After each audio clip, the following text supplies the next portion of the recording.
Hi there, welcome to my views and news. Two news stories. Firstly, Ethiopia Sudan border, Eritrea Sudan border, where Ethiopians Eritreans are in trouble. They are being arrested. What happened? In the last few weeks, several raids have been conducted by Sudanese military. By the way, when these Ethiopian and Eritrean citizens are being indiscriminately arrested in Sudan, where are these governments? Why aren't they raising this issue? Secondly, Daniel Bekele, Ethiopian Human Rights Commission chief, has gone. I wouldn't say has been fired, but he held a meeting, his last meeting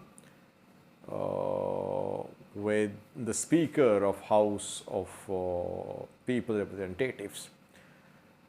Was government happy with Daniel Bekele? How long did he serve? What is his legacy? Firstly, viewers, the Sudan-Ethiopia border, Sudan-Eritrea border. I updated you about the situation in Sudan in some videos this week. I told you about rapid advance by the rapid support forces of Hamdan Dagalo towards Ethiopian border. They captured Senja, which is in Sennar state. Then they managed to reach Al-Dindar. Al-Dindar district shares border with Ethiopia. But I think yesterday Sudanese military retook Al-Dindar. So RSF is not now in contact with Ethiopian border. The Mazin is under military control. RSF bypassed the Mazin and they reached Al-Dindar, but it seems that now they have lost control of Al-Dindar. In 3 states of Sudan, hundreds of people have been arrested in the last few weeks. Gedaref, Blue Nile, Sennar states. In Gedaref, there is no rapid support force. But in Sennar, there is rapid support force. It has captured large parts of the state. Those who have been arrested include Ethiopians and Eritreans too. Reportedly, 3 to 4 days ago, more than 10 Ethiopian and Eritreans were detained by Sudanese military in the Mazin. In Gedaref, if you remember, a few days ago, several Ethiopian refugees were detained by Sudanese military. Sudanese military showed some Ethiopian women. Military claimed that they were snipers, trained militarily, and they were fighting in support of rapid support forces against the military. Not just Ethiopian and Eritrean, Sudanese are also being arrested. Sudanese activists, Sudanese community workers, youths. Why? Military says that it has launched a campaign to uncover RSF's sleeper cells. Military claims that there are sleeper cells operating in main cities, towns, run by the rapid support forces. These sleeper cells provide information to the RSF, and that is why RSF has been able to make gains, territorial gains, advancing rapidly into Sennar, etc. That is why this operation has been launched. Well, does RSF have any sleeper cells in Gedaref, in Kassala? It does not make sense, by the way.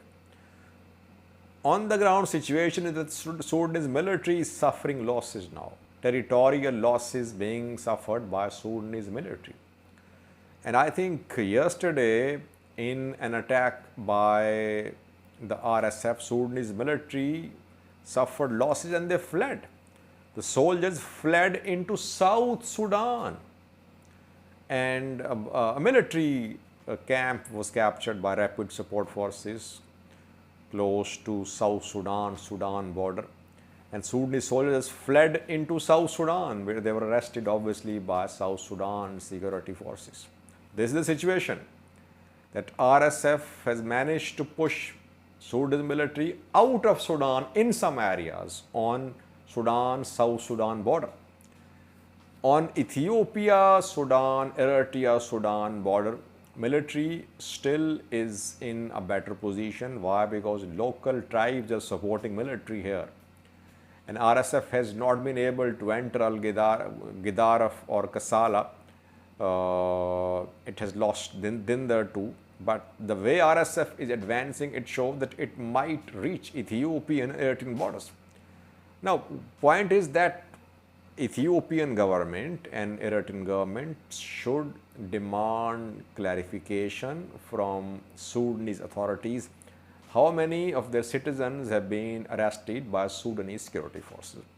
If you remember, Sudan criticized Ethiopia for the treatment given to Sudanese refugees in Ethiopia a few weeks ago.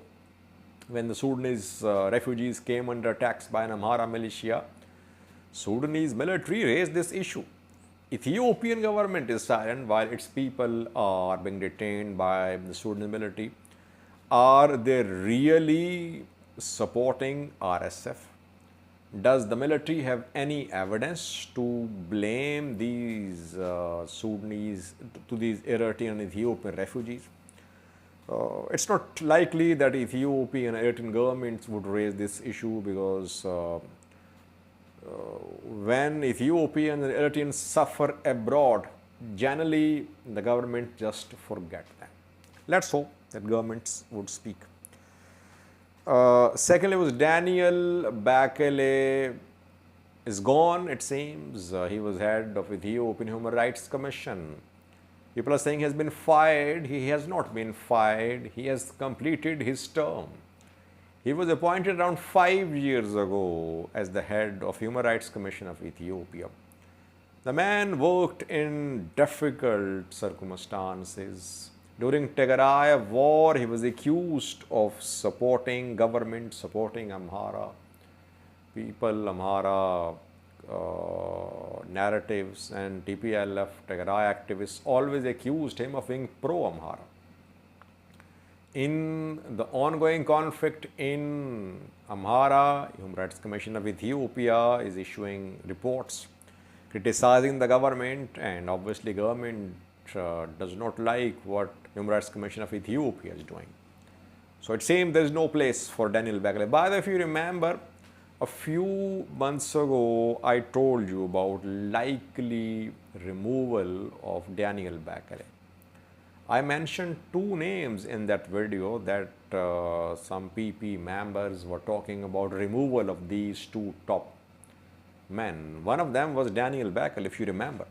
You can watch that video. I'll have to find it, but I remember I did a video on that. So Daniel is leaving. Now, new Human Rights Commission of Ethiopia chief will be appointed. I think Parliament appoints the Human Rights Commission of Ethiopia chairman. Let's see who will be the new in charge of the Human Rights Commission of Ethiopia. Meanwhile, before his departure, the commission is expected to release annual report of human rights situation in Ethiopia. That will be interesting to read. Who will be the new appointee? And I think whoever is appointed, it's difficult for anyone to work independently as Human Rights Commission of Ethiopia chief, because human rights abuses are happening. When international human rights organizations are reporting, Human Rights Watch, Amnesty are reporting about human rights abuses in Ethiopia, how can these local institutions ignore those reports? Whether it's Human Rights Commission of Ethiopia, Human Rights Council of Ethiopia, they will have to report the abuses in Ethiopia, because international organizations are also reporting. Let's see who the new appointee is going to be. Thank you for watching.